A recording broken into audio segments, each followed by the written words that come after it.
The other day we were over at a friend's house and, we're at the trampoline and the kids were all jumping on the trampoline and Lauren was trying to pass one of the kids out to me and I didn't hear what she was saying. And so she kind of barked at me. She barked at me because there was chaos going inside there and a little 2-year-old was being squashed.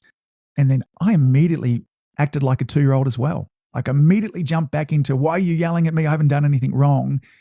And I didn't have the wherewithal at that moment there to stay as an adult and see the situation there too. And then halfway through me jumping back into child, it's like, whoa, ease back. Okay, here's the situation. And this is this idea that I began with Scott of us making sure that we don't get defensive, making sure that we lean into it, the scenario, and know that most times, and more than 99 times out of 100, it's not about you. That person's got a lot of stuff going on in their life. And so we never really know what's going on for our patients. And that's why it's important that we come to work so that we can make sure that we're there to meet the needs of others. We're clear. We're in a state of leadership as we go through that.